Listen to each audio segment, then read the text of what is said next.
This is how I discovered who my great-grandfather really was. And this is how you can do it too.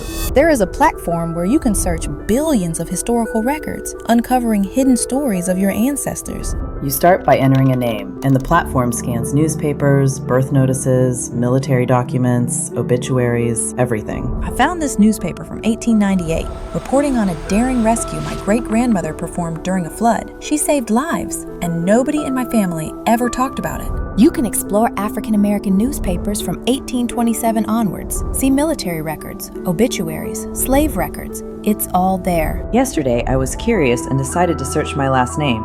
And among the articles and photographs the platform found, I discovered that my great-grandfather, he was apparently the champion Charleston dancer of our city in 1923.